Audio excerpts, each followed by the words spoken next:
कबीरदास जी का एक दोहा है, बोली एक अनमोल है, जो कोई बोले आनी, हिय तराजू तौली के, तब मुख बाहर आनी। तो कबीरदास जी का कहना है कि कोई भी मनुष्य कुछ भी कहता है तो उस बात का महत्व होता है, उसे अपने बात को महत्व देना चाहिए। इसलिए कुछ भी कहने से पहले अपने हृदय रूपी तराजू पर उसे तौल कर देख लेना चाहिए कि वह जो कुछ भी कहने जा रहा है उसका प्रभाव सामने वाले पर क्या पड़ेगा। बोली एक अनमोल है, यानी कोई भी व्यक्ति जब कुछ कहता है तो उसकी बोली क्या है, बहुत ही मूल्यवान होती है, अनमोल होती है। जो कोई बोले आनी, कोई भी व्यक्ति यदि कुछ कहना चाहता है तो उसकी बोली जो होती है उसका एक विशेष महत्व होता है। ये तराजू, यहाँ पर हृदय को क्या मान लिया गया है, तराजू मान लिया गया है। हृदय रूपी तराजू पर तौली के मतलब तौल कर, जैसे कि आप कुछ सामान खरीदते हैं तो दुकानदार क्या करता है, उसे तराजू पर तौलता है। आपको जितना सामान चाहिए वह उतना ही देता है, ना उससे कम ना उससे ज़्यादा। तो ठीक उसी तरह से आपको भी अपने हृदय रूपी तराजू पर उसे तौलना चाहिए कि आप जो कहने जा रहे हैं उस बात का सही अर्थ है कि नहीं। क्योंकि आपको जो कहना है आपको वही कहना चाहिए, उससे हटकर कुछ अन्य नहीं कहना चाहिए, वरना क्या होगा, आपके द्वारा कहे गए किसी भी शब्द का प्रभाव गलत पड़ सकता है। कहने का तात्पर्य है कि आप जब भी कुछ कहें सोच समझ कर कहें। बिना सोचे समझे कहना मूर्खता होगी, बेवकूफ़ी होगी। क्योंकि अगर आप बिना सोचे समझे कुछ भी कहते हैं तो सामने वाले पर उसका गलत प्रभाव पड़ सकता है।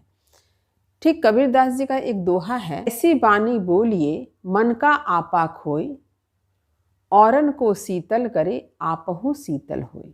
तो इस दोहे में कबीरदास जी ने यह बतलाया है कि जब भी आप कुछ बोलें तो अपने आपा यानी अपने अहंकार को त्याग कर ही कोई बात कहें।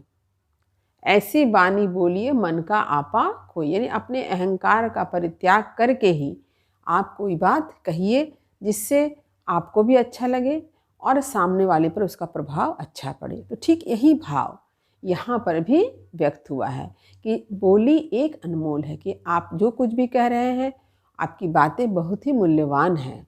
आपको अपने बात पर, अपने शब्दों पर विशेष रूप से ध्यान देना चाहिए। क्योंकि कोई भी व्यक्ति जब भी कुछ कहता है तो उसका प्रभाव सामने वाले पर पड़ता है, उसके आसपास जो लोग होते हैं उन पर भी पड़ता है। आप जो बातें कहते हैं उनसे आपके व्यक्तित्व का परिचय मिलता है, आपके बारे में लोग जानते हैं। जैसे आप लोगों ने देखा होगा कि बहुत सारे लोग बहुत ही अच्छे अच्छे कपड़े पहनते हैं, लेकिन उनके मुंह से जब आप किसी बात को सुनते हैं तो उस बात को सुनकर आपको विरक्ति हो जाती है, क्योंकि उनके बातचीत में अपशब्द का प्रयोग होता है जो आपके कानों को अच्छा नहीं लगता है। बहुत सारे लोग दूसरों को छोटा दिखाकर, नीचा दिखाने वाली बात करते हैं। ऐसे लोगों से भी लोग बात करना पसंद नहीं करते हैं। तो आपके व्यक्तित्व का परिचय भी आपकी बातचीत से पड़ता है। आप कैसे शब्दों का प्रयोग करते हैं, आप किन शब्दों को व्यवहार में लाते हैं, इनसे भी आपके व्यक्तित्व के बारे में बहुत कुछ जानकारी मिलती है। ऐसा भी देखा गया है कि बहुत सारे लोग बहुत अच्छी अच्छी बातें करते हैं लेकिन उनका हृदय अच्छा नहीं होता, ऐसा भी देखा गया है। तो आपके मन में यह सवाल अवश्य आएगा कि बहुत सारे लोग जो होते हैं बहुत अच्छी अच्छी बातें करते हैं लेकिन उनका हृदय अच्छा नहीं होता है। यहाँ पर कही जा रही है कुछ नीति की बातें। कबीरदास जी ने नीति की बातें बतलाई है कि मनुष्य को क्या करना चाहिए, मनुष्य को अपने जीवन में क्या अपनाना चाहिए।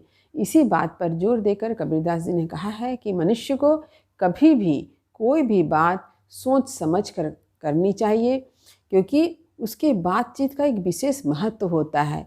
अतः अपने हृदय रूपी तराजू पर तौल कर ही वे पहले यह समझ लें कि उन्हें कौन सी बात कहनी चाहिए और कौन सी बात नहीं कहनी चाहिए।